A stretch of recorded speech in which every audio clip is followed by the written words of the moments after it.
مرحبا، أنا لارا السيتية، أخصائية تغذية بمستشفى الجامعة الأمريكية ببيروت. اليوم حنحكي عن النصائح الغذائية بزمن الكورونا فيروس.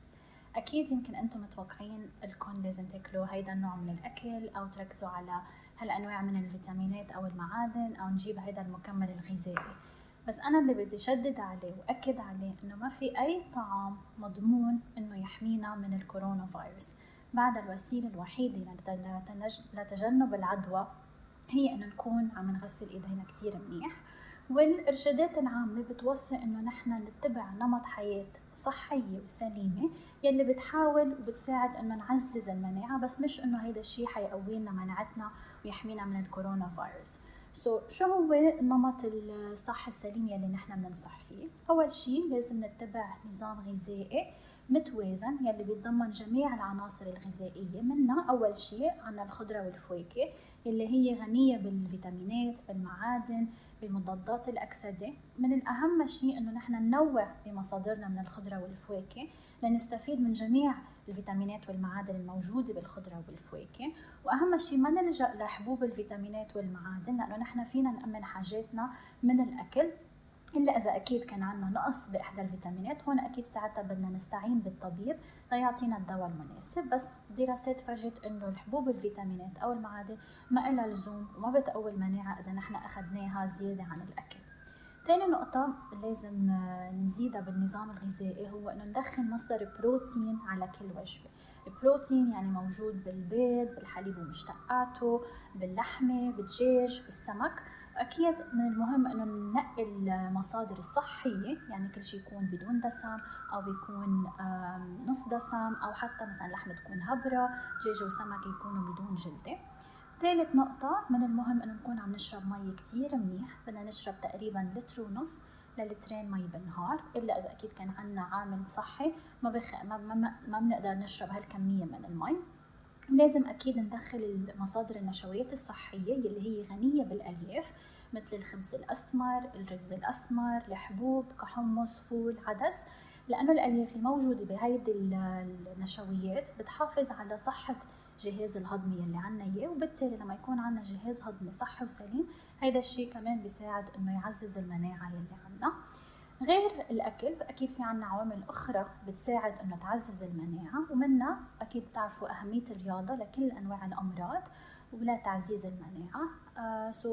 الإرشادات بتوصي إنه نحن نعمل على القليلة 2.5 ساعات بالأسبوع من الرياضة. فينا نقسمهم على 3 مرات بالأسبوع. فينا نحن نستفيد بالوقت اللي نحن قاعدين فيه بالبيت، بالوقت الفاضي اللي عنا إياه. فينا ندور يوتيوب، في كتير فيديوز بيساعدونا نعمل رياضة بالبيت. وكمان من المهم إنه نكون عم ننام منيح، يعني لازم ننام على القليل 7 ل 8 ساعات يوميا.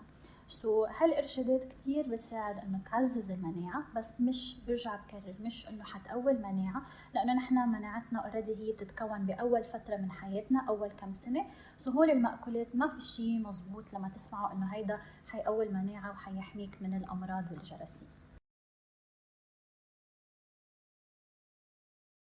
اوكي، نحن كتير عم بيجينا اسئله عن قصه لما بدنا نروح على السوبر ماركت كيف بدنا نعقم الاغراض لما نرجع على البيت. الفكرة انه نحن لما نروح على السوبر ماركت مثل ما بتعرفوا معرضين لندقر كتير اشياء بالسوبر ماركت، اللي هي العلباية، معلبات الاكل او منتوجات الاكل، المصاري.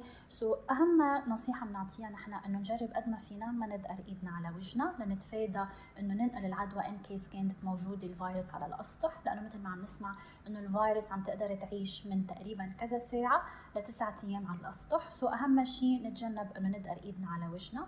فينا ناخد هاند جل او سانيتايزر نضلنا عم نعقم ايدينا بحال اضطرينا نغسل، بحال اضطرينا ندقر وجهنا او فينا نروح نغسل ايدينا. هلا اهم شيء اول ما نوصل على البيت، اهم شيء انه اول شيء نعمله نغسل ايدينا منيح بالمي والصابون. لما بدنا نضب الاغراض اللي فينا نعمله، فينا نفوت الاغراض نحطهم على الطاوله. بعدين نجيب المعلبات نغسلها تحت المي السخنه والصابون. وبعدين فينا نضبها، اكيد يكون بخزانه كمان نظيفه.